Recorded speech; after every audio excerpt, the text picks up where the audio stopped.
चाणक्य नीति के अनुसार अधिक भोले बनने से लोग आपका फायदा उठाने लगते हैं। जीवन में सफल होने के लिए चतुराई और समझदारी जरूरी है। यहाँ चाणक्य नीति के अनुसार तरीके दिए गए हैं जिससे आप भोलेपन को छोड़कर चालाक बन सकते हैं।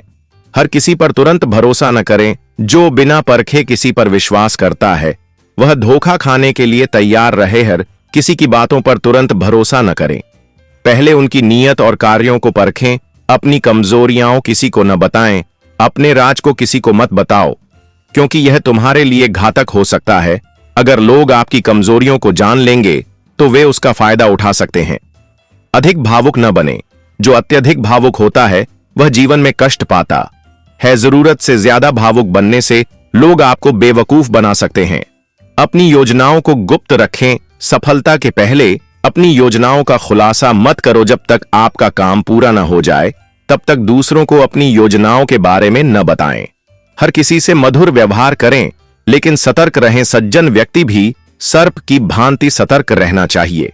सबके साथ मीठा बोलें, लेकिन यह न भूलें कि हर किसी की नीयत अच्छी नहीं होती। मौके का सही इस्तेमाल करें। बुद्धिमान व्यक्ति वही होता है जो समय के अनुसार अपने व्यवहार को ढाल ले। हर स्थिति में समझदारी से काम लें और सही समय पर सही फैसला करें। शत्रु को कभी कमजोर न समझें। छोटे से छोटा शत्रु भी समय आने पर बड़ा नुकसान कर सकता है। अपने दुश्मनों को नजरअंदाज न करें, बल्कि उनकी चालों को समझें और उनके खिलाफ रणनीति बनाएं। अपनी बुद्धि और धन दोनों का सही इस्तेमाल करें। जिसके पास बुद्धि और धन दोनों हैं वही सच्चा राजा होता है। केवल धन कमाने से कुछ नहीं होगा, उसे सही जगह निवेश करना भी जरूरी है। जरूरत पड़ने पर कभी कभी किसी बड़े उद्देश्य की पूर्ति के लिए सच छिपाना या कूटनीति अपनाना सही होता है। अपने निर्णय खुद लें, दूसरों पर निर्भर न रहें। जो दूसरों पर निर्भर रहता है वह जीवन में कभी आगे नहीं बढ़ सकता। हमेशा खुद सोचें, खुद निर्णय लें और अपनी गलतियों से सीखें। भोले बनने का मतलब यह नहीं कि आप अच्छे इंसान हैं, बल्कि यह आपको कमजोर बना सकता है। चाणक्य नीति कहती है कि चतुर बनो, परंतु अपनी चतुराई को बुद्धिमानी से उपयोग करो ताकि लोग तुम्हें कमजोर न समझें। अभी तक आपने मोटिवेशनल रियल स्टोरी को सब्सक्राइब नहीं किया हो तो सब्सक्राइब कर लो, मिलेगा, लेकिन घबराने की जरूरत नहीं।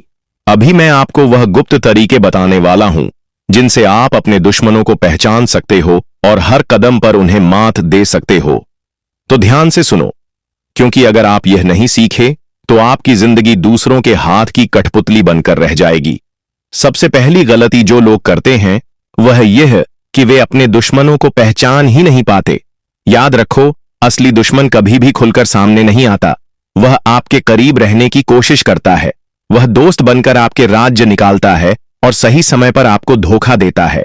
वह आपकी कमजोरियों को समझने के लिए आपके आसपास मंडराता रहता है। तो आपको क्या करना चाहिए?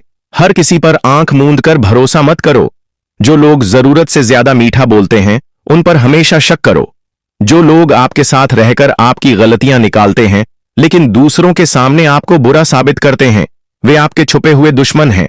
अगर आप यह सोचते हो कि कोई आपकी बुराई कर रहा है लेकिन वह सीधा दुश्मन नहीं है, तो आप खुद को बेवकूफ बना रहे हो।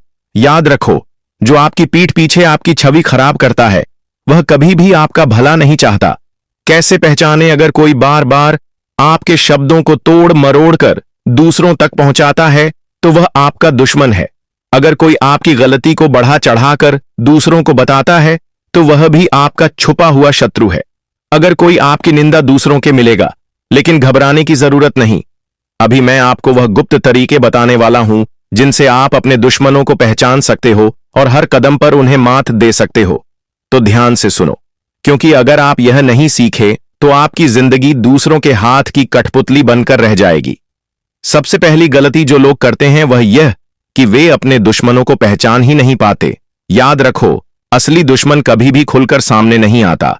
वह आपके करीब रहने की कोशिश करता है। वह दोस्त बनकर आपके राज्य निकालता है और सही समय पर आपको धोखा देता है। वह आपकी कमजोरियों को समझने के लिए आपके आसपास मंडराता रहता है। तो आपको क्या करना चाहिए? हर किसी पर आंख मूंद कर भरोसा मत करो। जो लोग जरूरत से ज्यादा मीठा बोलते हैं उन पर हमेशा शक करो। जो लोग आपके साथ रहकर आपकी गलतियां निकालते हैं लेकिन दूसरों के सामने आपको बुरा साबित करते हैं, वे आपके छुपे हुए दुश्मन हैं। अगर आप यह सोचते हो कि कोई आपकी बुराई कर रहा है लेकिन वह सीधा दुश्मन नहीं है, तो आप खुद को बेवकूफ बना रहे हो। याद रखो, जो आपकी पीठ पीछे आपकी छवि खराब करता है, वह कभी भी आपका भला नहीं चाहता। कैसे पहचाने? अगर कोई बार बार आपके शब्दों को तोड़ मरोड़ कर दूसरों तक पहुंचाता है, तो वह आपका दुश्मन है। अगर कोई आपकी गलती को बढ़ा चढ़ाकर दूसरों को बताता है, तो वह भी आपका छुपा हुआ शत्रु है। अगर कोई आपकी निंदा दूसरों के लिए, आइए कहानी के माध्यम से जानते हैं कहानी भोला राम की चतुराई। एक गांव में भोला राम नाम का व्यक्ति रहता था, जो अपनी सरलता के लिए प्रसिद्ध था, लेकिन उसकी इस सरलता का लोग फायदा उठाने लगे थे। एक दिन उसने चाणक्य नीति पढ़ी और सोचा कि अब उसे भी समझदारी और चतुराई से काम लेना चाहिएगा। उसके चौपाल पर गांव के सेठ भोला राम से, भोला भाई, तुम बहुत भले आदमी हो, मुझे कुछ पैसे उधार चाहिए, जल्दी ही लौटा दूंगा। भोला राम पहले की तरह सरलता से, जी सेठ जी, कितने चाहिए सेठ? मुस्कुराकर, बस 5,000 दे दो। भोला राम बिना कुछ सोचे पैसे दे देता है, लेकिन कुछ दिनों बाद सेठ पैसे लौटाने से इनकार कर देता है। दूसरा